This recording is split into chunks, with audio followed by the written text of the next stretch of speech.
have you had people try to label you as a Indian comedian versus like just a comedian? I mean, yes, people do that, but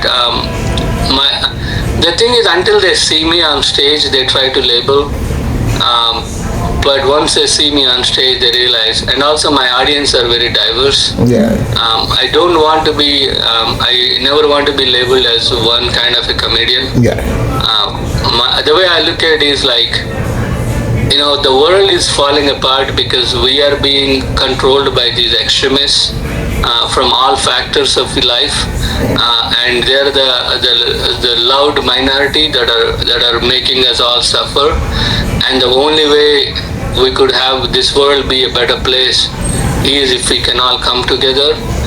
And only way that can be done is through comedy, as far as I'm concerned. Yeah. Because this is where we can address all the taboos and bring forth, real humanity, like, people together. Yeah. And a lot of times, if I criticize people to their face, they don't like it. But if I make a joke about it and make me part of it, people are going to look at it and go, oh, even though I didn't call them out, they know, like, I called them out, and they're going to silently change the way they are. Yeah. And that's a win for me. I don't want to put anybody on the spot.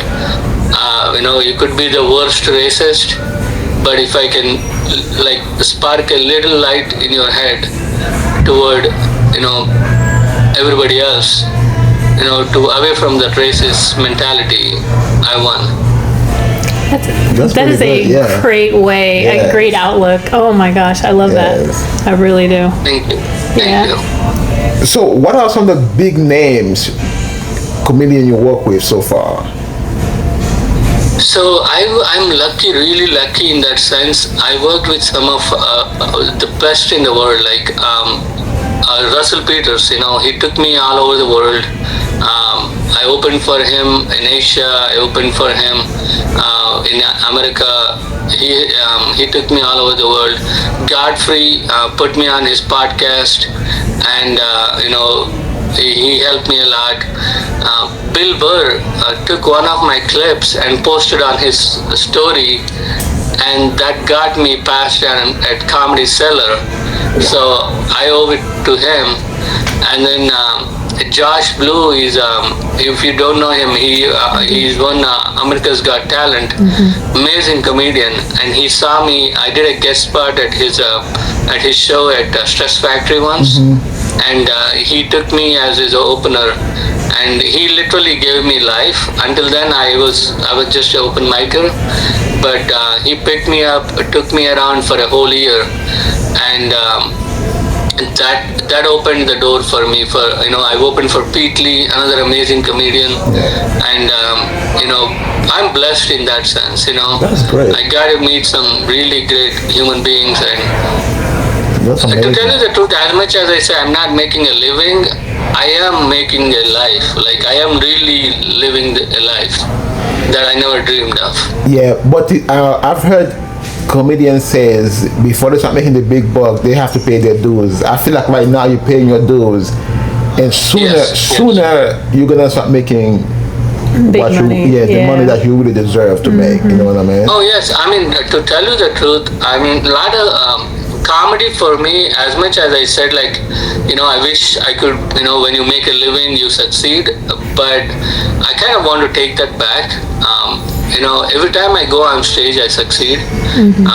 Every time I get laughs, I won. Whatever I make out of it is literally what do you call, like cream. Is gravy, however you want to put it. Like, it's the extra. It's not,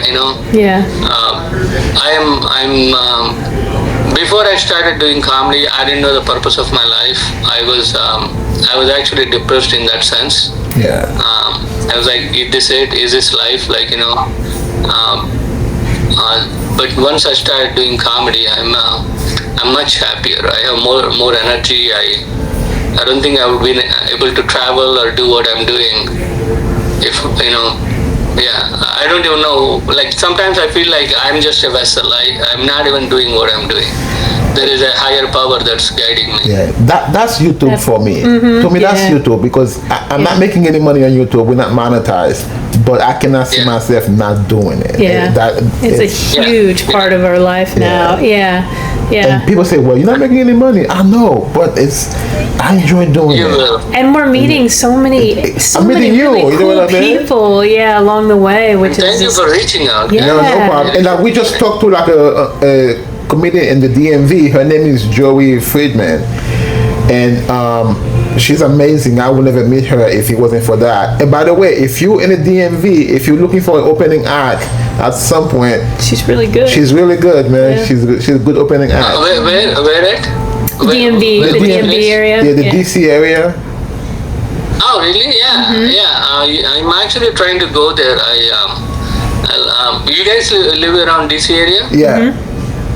Oh, cool. Yeah, next time I'm around, I'll hit you guys up. Please, yeah. If you're looking for a comedian, Joey should be a good opening act. Yeah, we'll send you her information. Yeah, she's very funny, man. Yes. Yes. Oh wow, yeah. Please do, yeah. So, what are your favorite cities that you've performed in? I mean, you talked about going all over the world. So, what are the favorite ones? Well, I had a lot of fun opening for Russell Peters. Because these are like big venues. When I first met him, Pittsburgh was amazing. Like that's where I did a guest spot for him. I loved Pittsburgh. To tell you the truth, I like every place. Like there's not I think the only place I didn't like when I performed was Hong Kong. Not because of. It's just because there is a sadness to the place, maybe because of the China occupation or whatever. And also when we went there, they still have the COVID restrictions, so people had like masks on. So I couldn't even tell if they're laughing or not because they all had masks on. Right. And for comedy, if you don't get feedback, it sucks. Yes. You my love, my life. You need